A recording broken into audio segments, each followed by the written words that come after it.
ចិត្តស្មោះដែរតែពុំងារមិនត្រូវការសុំស្រឡាញ់ជីវ៉ាអស់ពេលជាយូរហើយ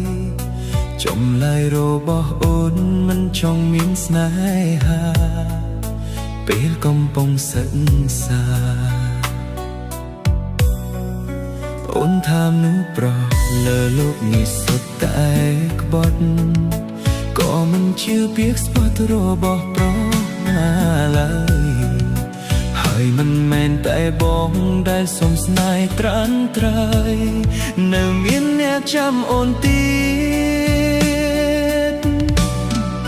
ស្រីស្អាតដូចជាអូនមិនគួរបងប៉ងប្រាថ្នាស្រឡាញ់ជីវ៉ាទាំងមិនមើលខ្លួនឯងសោះ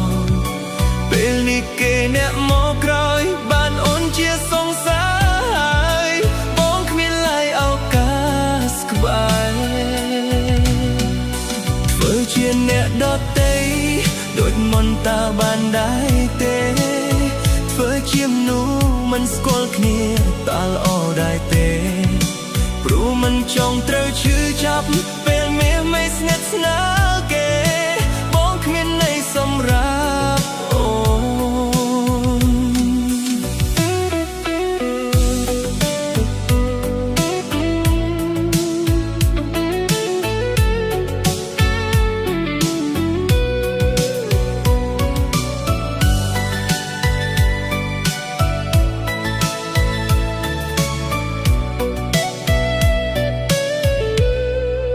មានចិត្តស្មោះដែរតែពុំងារមិនត្រូវកា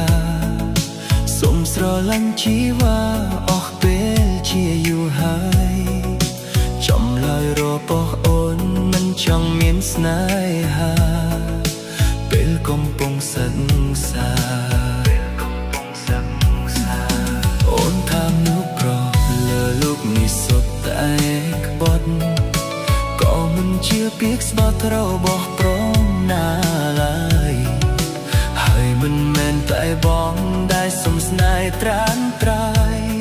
នៅមានអ្នកចាំអូនទៀតស្រីស្អាតដូចជាអូនមិនគួរបងប៉ងប្រាថ្នាស្រឡាញ់ជីវ៉ាទាំងមិនមើលខ្លួនឯងសោះពេលនេះគេអ្នកមកក្រោយបានអូនជាសង្សា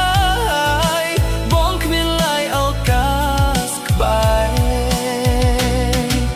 ធ្វើជាអ្នកដទៃដូចមុនតាបានដែរទេធ្វើជាមនុស្សមិនស្គាល់គ្នាតើល្អដែរទេព្រោះមិនចង់ត្រូវឈឺចាប់ពេលនេះមិនស្និទ្ធស្នាលគេបងគ្មានន័យសម្រាប់អូនចាត់ទុកវាគឺជាស៊ូបណ្ដោះឱ